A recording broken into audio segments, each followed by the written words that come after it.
Hey everyone, welcome back to more political chatter. So I just made a video talking about how Gavin Newsom is set to run for president in 2024 if Joe Biden does it. However, the chances are that Joe Biden is running again. So he said that his intentions were to run. However, those intentions are not 100% set in place for 2024 yet. However, saying that he is the incumbent president and in his heart he does believe that he is the best suited Democrat to beat Trump in 2024, chances are that he does run and Newsom doesn't. So this video is going to be about how the 2024 presidential election will be between Gavin Newsom as the Democratic nominee and Ron DeSantis as the Republican nominee. So save this video. I don't know how, save it somehow. Maybe take a screenshot. Save it for 6 more years until 2028, and we see who the nominees are. So this is my first 2028 election scenario. Or not scenario. I'm certain this will be the matchup.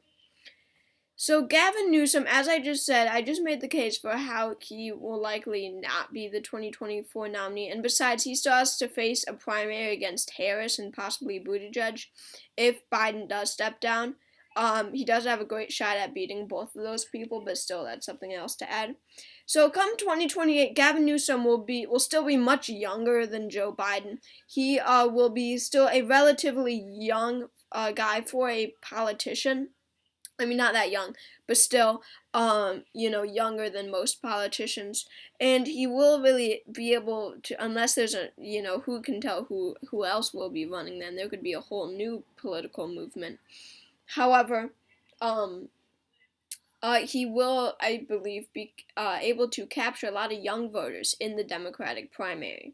So in the 2028 primary, we will not have Biden or Trump. That makes things a lot more interesting. Biden will, I don't want to say he'll be dead by then, but I mean he probably will be, if we're being completely honest.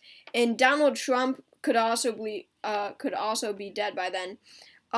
But most likely not, and he would just be too old to run. Both of them would just be so old that they could not even serve in public office anymore.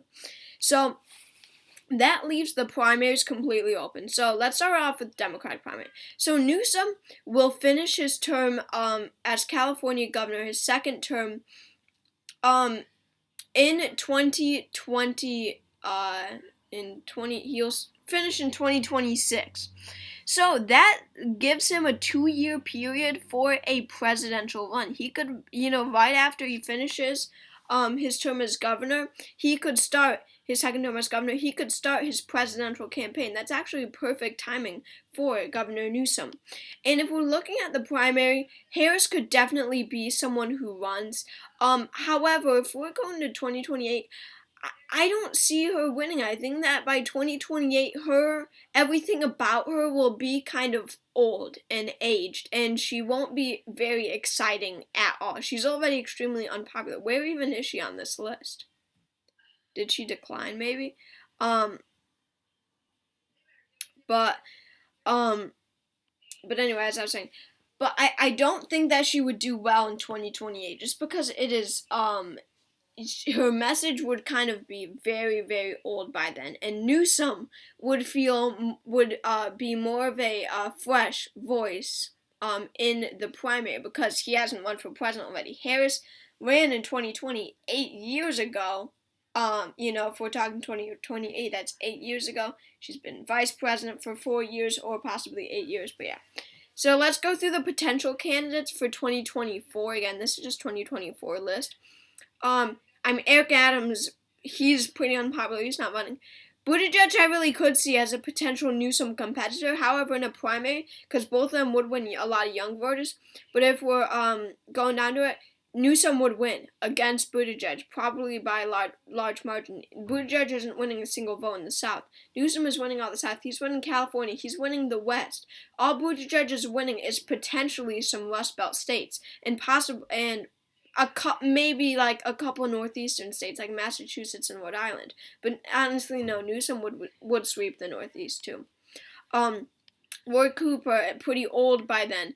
Tulsi Gabbard will be a Republican by then. Amy Klobuchar, probably a bit old to run, and she would be okay, actually. She might be a candidate. But I won't go through the rest. I know, I'm sorry. So, I know you guys want to hear about DeSantis. So, we don't have Trump running, right, in 2028. If I think he'll win in 2024, then that will be 2 terms for him, and he can't run for a third.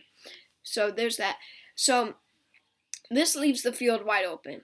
And Trump, I do believe, would give an endorsement because he loves to give endorsements. Who do I think he would give an endorsement to? Ron DeSantis. I think that he would give his endorsement to Ron DeSantis because Ron DeSantis really represents that Trump era, that Trump ideology. He would carry on the Trump presidency. And Trump himself would see that and endorse him. And if we're looking at a potential 2028 primary, a lot of these people will be way too old to run.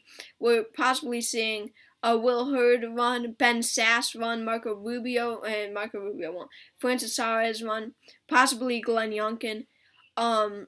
But I mean, a lot of these people will be eliminated, and we don't see many strong candidates in the 2024 potential primary. We don't see many strong candidates. So come 2028, I really don't see a lot of good names to run for president in 2024. I mean, there's no Trump, and we don't have a lot of these leaders of the Republican Party right now because there's only one, Trump.